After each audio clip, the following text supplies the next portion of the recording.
Hey, I'm Debbie Stoller. Welcome to Stitch Image TV. I'm going to tell you about decreases that you need to know how to do if you want to knit lace. Now, you know when you make lace, what makes lace lacy are the holes, and the holes are created by yarn overs. But each yarn over is also an increase, and unless you want your fabric to keep growing and growing and growing, you have to throw some decreases in there.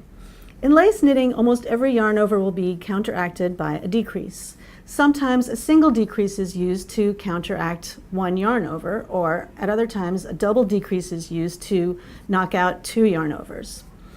You may have already learned about decreases leaning to the left or to the right.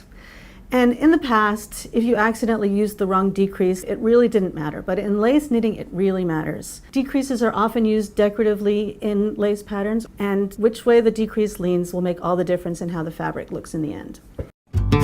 All right, so I want to show you a right-leaning decrease first. It's called a knit two together, and you make it just like it sounds. You're going to knit two stitches together. The way you do that is you just insert your needle into two stitches knitwise at the same time. So I'm inserting my needle into both of these stitches at once, right? Knitwise, from left to right. And then wrap your yarn and come out, and I've just knit two stitches together. That's a right-leaning decrease. Now, I'll admit, I used to have the hardest time remembering which decreases leaned right and left, until I learned that whichever stitch you put your needle into first is the one that's going to end up on top in the decrease, and that can really help you remember which way it leans. So for instance, with the knit two together, you insert your needle into the second stitch on the needle first, right? Because you're knitting those two together, you're doing it that way.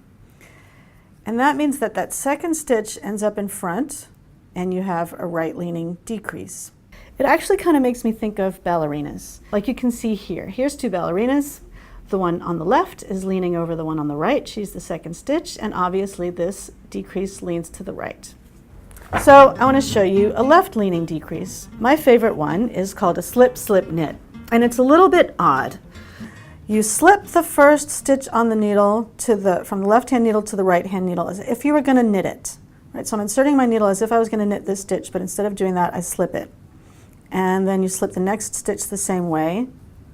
Okay, and now I'm going to do something very strange to knit these stitches. I'm going to insert the left-hand needle into the stitches on the right-hand needle. Usually you're always doing your right-hand needle into the stitches on the left, right? But in this case, we're kind of going backwards. I'm inserting them into the front of those loops, and now, look, I'm almost in a position to make a regular old knit stitch, which I'm going to do. And that decrease is called slip-slip knit, and it leans to the left. And if you look at the ballerinas, you'll see the stitch on the right is the first stitch. It's leaning over the stitch on the left. It's in front, and it's over the stitch on the left, and so you have a left-leaning decrease.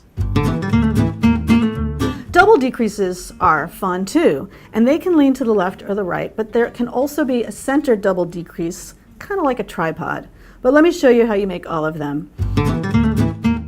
All right, a right-leaning single decrease was knit two together. A right-leaning double decrease is knit three together. You insert your needle into the next three stitches all at once.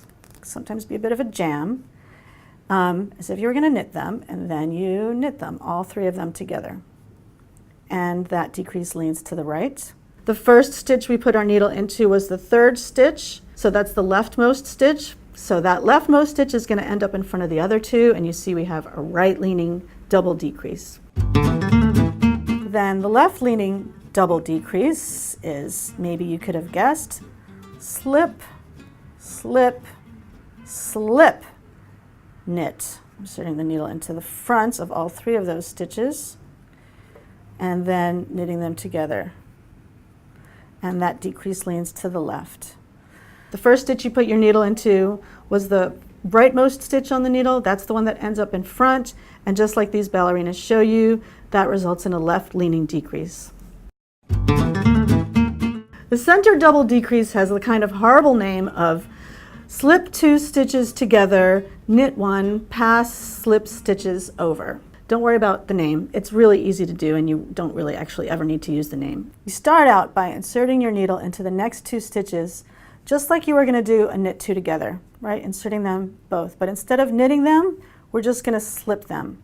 So that's slip two stitches together, and it's really important that you do them together and not one at a time. Then we knit the next stitch, and then you're going to pass those two stitches that you just slipped over the last stitch you just made, kind of like binding off, right? And you get a really nice little center double decrease. Remember, the first stitch I put my needle into was this second stitch on the needle here, right? To slip those two guys together. That means that that second stitch is the one that ends up in front. And if we can bring the ballerinas out for one last time, they will show you the middle stitch is in front of the other two stitches, and you have a nice centered double decrease. So those are the most commonly used decreases that you'll need to know if you want to knit lace. For more techniques, tips, and tricks like this, plus a whole bunch of patterns, check out Stitch and Bitch Superstar Knitting. Go beyond the basics.